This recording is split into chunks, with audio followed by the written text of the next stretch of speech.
My name is Helen, and I've been a nurse for more years than I care to count. Life's been no walk in the park, especially raising my boy Michael on my own.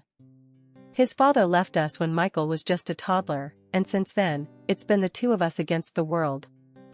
I worked double shifts, missed holidays, all to make sure Michael had what he needed. He was a smart kid, eager to learn, always burying his nose in books. I scrimped and saved every penny to put him through college. When Michael told me he was marrying Jessica, his colleague, I was over the moon. Finally, my boy was settling down, and with a smart woman, no less. At first, Jessica seemed like a catch, charming, a good talker, and my son looked at her like she hung the moon. The first time I met her, I invited them over for dinner. I cooked Michael's favorite, meatloaf and mashed potatoes. I wanted everything to be perfect. "Mom, this is Jessica," Michael said, a grin plastered across his face as they walked in.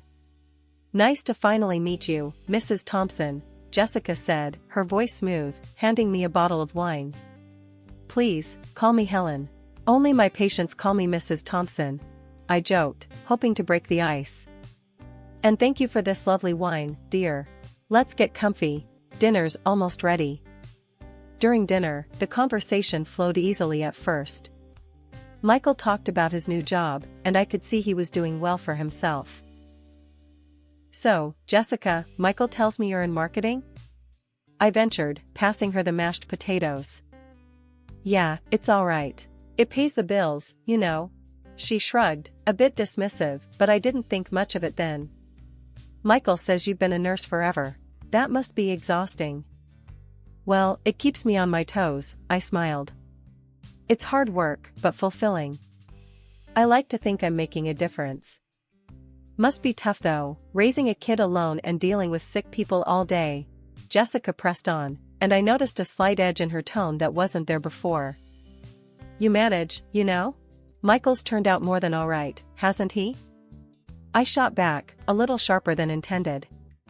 I caught Michael's eye. He gave me a quick, calming look. "Yeah, Mom's the strongest person I know," Michael chimed in, trying to lighten the mood. "She's a superhero in scrubs." As the evening wore on, Jessica's polished facade began to show cracks. Her comments, slightly barbed, left a sour taste in my mouth. But for Michael's sake, I bit my tongue. When they left, Michael hugged me tight, but Jessica offered only a polite smile and a cool goodbye. "Thanks for dinner, Helen. We'll have to have you over next time," she said, her smile not quite reaching her eyes. I nodded, watching them leave. "Anytime, dear. You're family now." That night, I lay in bed, replaying the dinner. Maybe I was reading too much into things, but something about Jessica's demeanor bothered me. I told myself it was just jitters, new relationships can be tense, and maybe she was just nervous. I remember the day Michael told me they were expecting. He'd actually come over, which was a surprise. When he sat me down, his eyes were practically dancing. "Mom, we have some news," Michael said, grinning like a kid who's pulled one over on his old man. "What kind of news?" I asked, trying to keep my voice steady. Deep down, I hoped it was what I thought. Jessica, who'd been quiet up to that point, finally chimed in. "I'm pregnant, Helen. You're going to be a grandma." The words hit me like a sweet breeze on a stifling hot day. "Oh, my word. That's wonderful news." I couldn't help but get up and hug them both, even Jessica, who seemed a bit stiff in my arms. "We wanted to tell you first," Michael added, which made my heart swell even more. From that day, I was on a mission. I'd stop by the baby stores after my shifts at the hospital, picking up little booties, soft blankets, anything that caught my eye. One evening, I found a beautiful little crib, oak, with a perfect, glossy finish. I bought it on the spot. The next time I visited Michael and Jessica, I brought a whole trunk full of baby things. When I rang the doorbell, it was Michael who answered. He helped me carry everything inside. "Mom, this is a lot," Michael said, eyebrows raised as we unloaded. Jessica walked into the hallway, her hands on her hips. Helen, we haven't even cleared out the second room yet. Well, no time like the present to start, I said, pushing past her to the living room with a box full of clothes. And look at this crib I found. Jessica didn't seem as thrilled. We want to pick out some of our own things, Helen. You know, make it personal. Of course, dear, I replied, trying to hide my hurt. Just got a little carried away, that's all. As the months ticked by, I noticed Jessica growing colder, more distant. My visits became more about dropping off stuff and less about spending any real time together. Despite the growing tension, I couldn't contain my excitement about the baby. I threw myself into work to distract myself from the nagging feeling that I was being pushed out. One late shift at the hospital, I was sitting in the break room, my phone buzzing. It was Michael. Hey, Mom, he said, and I could hear the smile in his voice. What's up, honey? I asked, bracing myself for anything. It's a boy, Mom. You're gonna have a grandson. A grandson. My heart leaped. A boy, I repeated, letting the reality sink in. Oh, Michael, that's wonderful. We thought you'd like to know right away, he said. Jessica's doing fine. We just got out of the ultrasound. Thank her for me, will you? For taking good care of our little guy, I said, my voice thick with emotion. Hanging up, I sat there for a long moment, my heart full. A grandson. My boy was having a boy. Whatever else was going on, that was something to hold on to, something pure and good. And I was determined to be a part of his life, no matter what. Alex was born on a stormy Tuesday. I rushed over to the hospital as soon as Michael called. He sounded exhausted but over the moon. Mom, he's here. Jessica did great. I'm on my way. I practically shouted into the phone. I couldn't remember the last time I felt so many things at once. I found Jessica in the hospital room, looking tired but radiant. Michael was by her side, hovering like a protective hen. There was a quiet, tender moment when I first laid eyes on Alex. He was so tiny, so perfect. Can I hold him? I asked, my voice barely a whisper. Jessica nodded slightly, and Michael handed Alex to me with a cautious smile. Holding my grandson for the first time, I felt a bond, an instant connection. It was magical. You did good, Jess, I said, trying to break the ice and give her some credit too. She just nodded, looking away. I handed Alex back sooner than I wanted to, sensing the tension. In the weeks that followed, I visited as often as I could. I noticed that Jessica seemed increasingly irritable. Michael was back at work, and she was often alone with the baby. I thought she might need help. One day, I dropped by unannounced, bringing some homemade stew. I could hear Alex crying as I approached the door.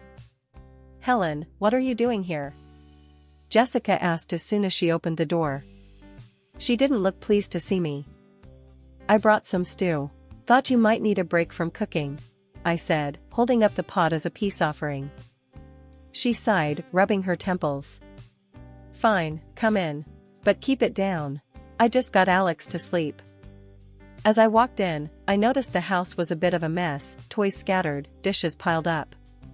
It wasn't like Jessica to let things go like that.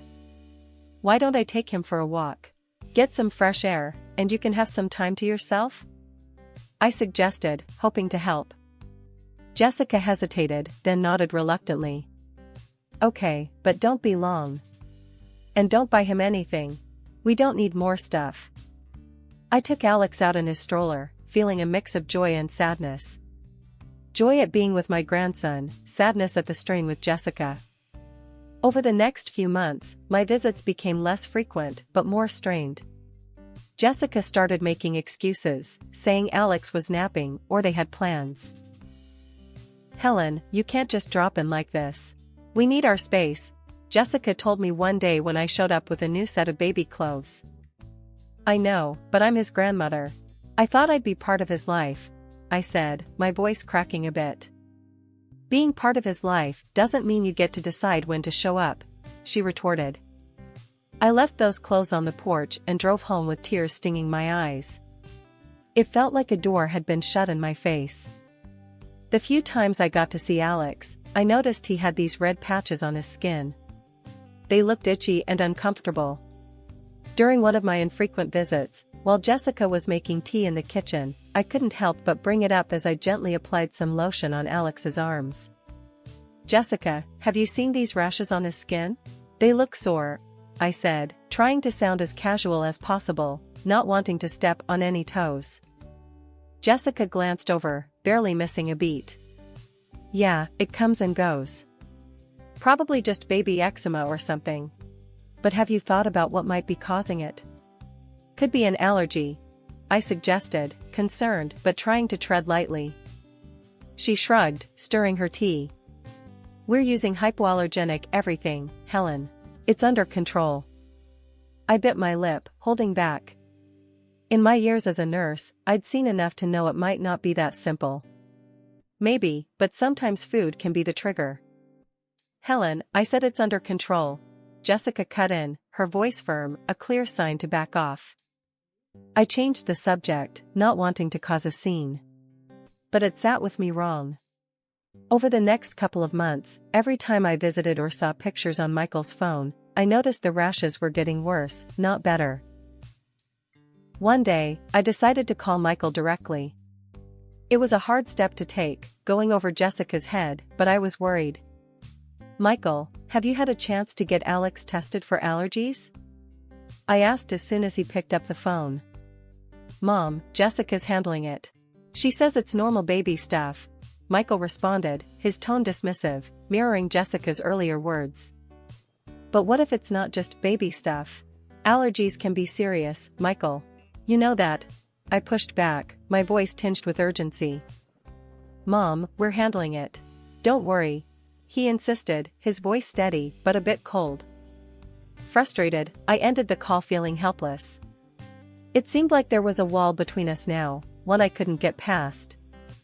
A few weeks later, during one of my limited visits, I brought it up again with Jessica, hoping she might have softened. "Jessica, his rashes are looking worse. Have you thought more about seeing an allergist? Just to rule things out," I ventured, watching her closely. She put down her coffee cup a little too hard on the table. "Helen, I told you, we've got it handled. Please stop questioning my parenting. Actually, I am a nurse, and I know some allergic diseases can turn very dangerous, even causing bronchial asthma in older age," I said, more firmly this time. She stood up abruptly, her face flushed with anger. "You know what, Helen? We know better how to raise our child. Just get out, Helen. Enough." Before I knew what was happening, she had opened the front door and was pointing outside. I stood there, stunned, my heart pounding in my chest. As I walked to my car, her words echoed in my head. It hurt, knowing I was being shut out, especially when I was just trying to help. I drove home with a heavy heart, worried about Alex and unsure of when I'd see him again. When Alex was just 3, Michael got a job promotion that required moving to another city. It was a great opportunity for him, but it twisted my gut, knowing how far they'd be. The thought of being so distant from Alex, especially as he was growing up, really did a number on me. We kept in touch through phone calls and video chats, but it wasn't the same. Watching Alex grow up through a screen felt like I was missing out on so much. Michael was always busy, always on the move, and Jessica, well, Jessica never did take to mothering like you'd hope. Years zipped by faster than I liked, and before I knew it, Alex was 11. That's when Michael's job brought them back to our hometown. I was overjoyed thinking I'd get to see them more, especially Alex. But things didn't change much. Michael buried himself in work, and Jessica lived up to the social butterfly act, shopping and gabbing with her friends more than she was home. Alex often ended up alone at home. When we talked, he'd tell me how he'd make his own dinner, usually just heating up some frozen pizza or burgers. It wasn't right for a kid to fend for himself like that. "Grandma, I don't like going to school," he confessed on one of our calls. "The other kids tease me about my weight." It broke my heart hearing this. You just tell them they should be so lucky to have you as a friend, I said, trying to cheer him up. But deep down, I knew words were just a small comfort. Then came the National Day of Grandparents at school. Alex invited me, his voice full of hope. Of course, I wouldn't miss it for the world. Watching him in class, participating and laughing, I was so proud but also saw the sadness he carried. He tried to hide it, but I knew. After the event, I drove him home, and he opened up more. Mom and Dad never come to these things. I always sit alone, he said, his voice just a whisper.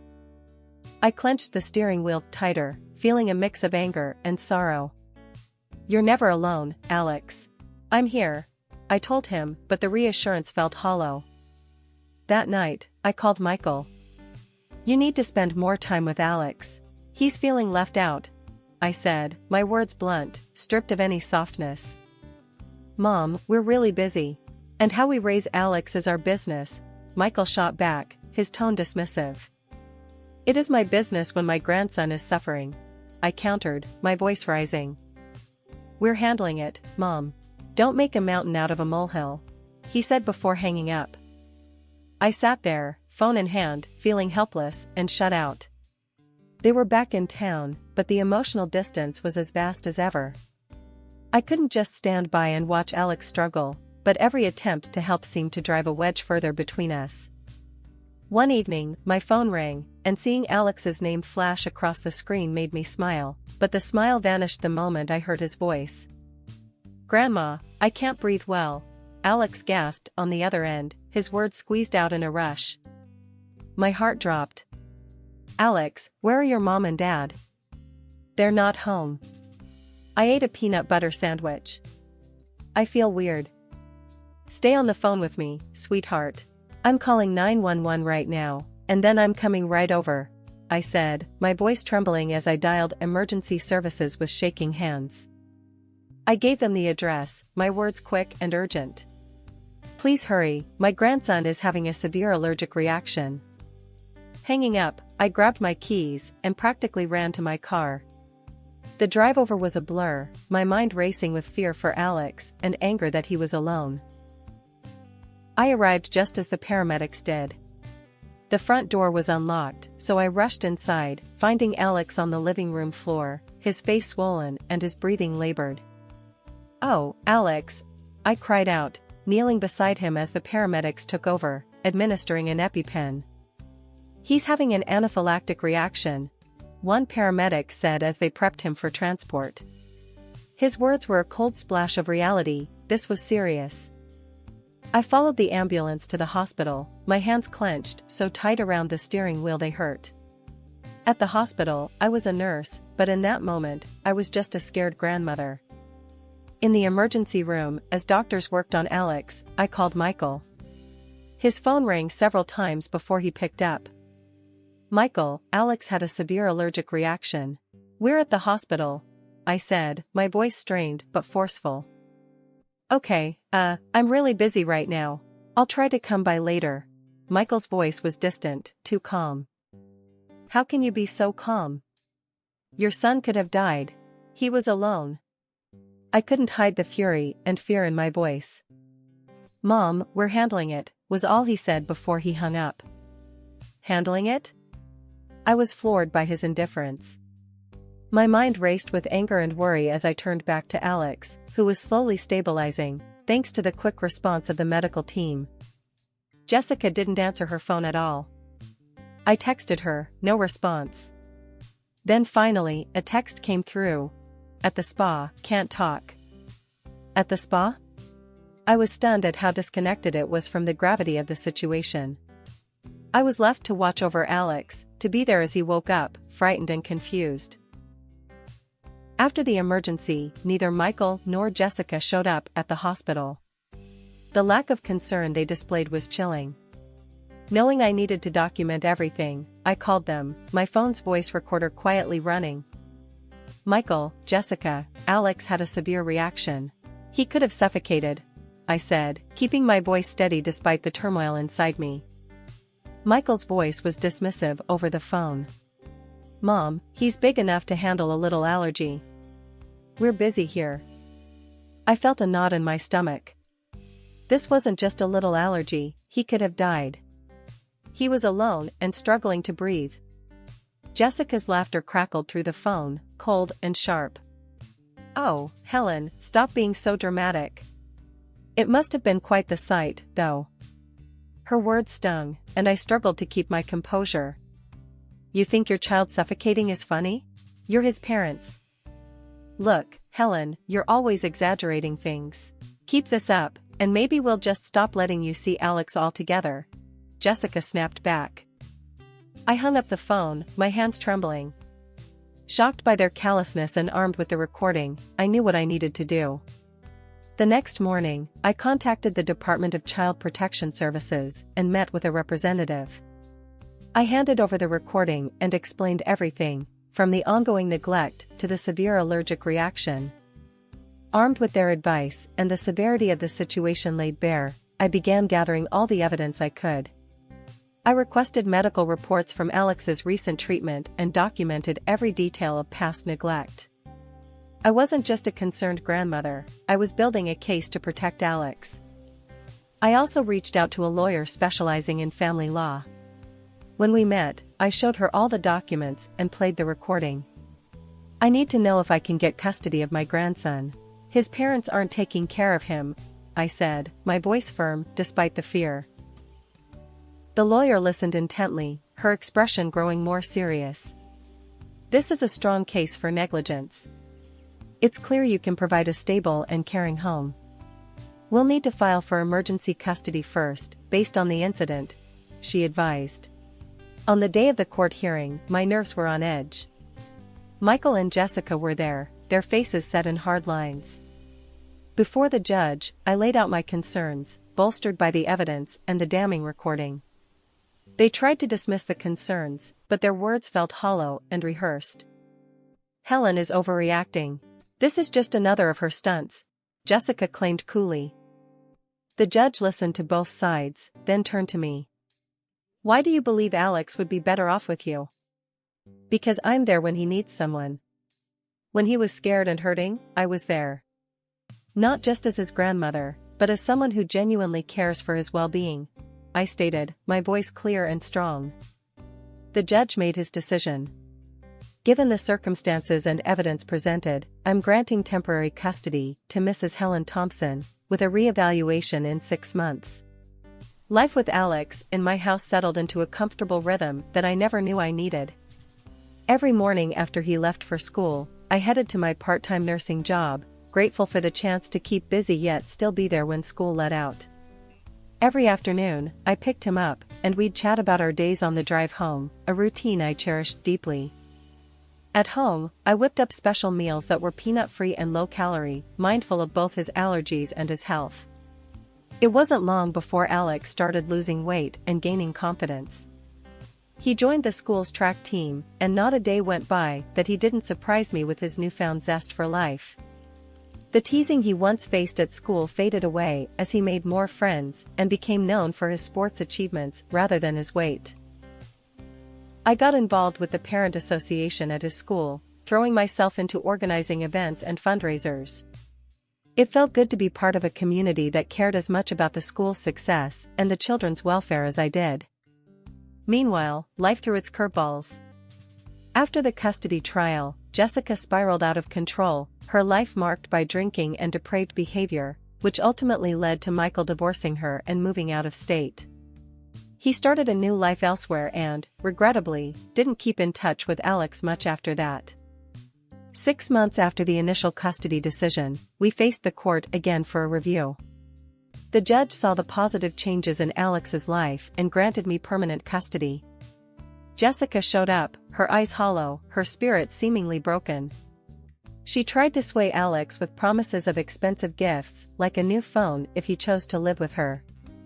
But Alex, standing taller than ever, politely refused.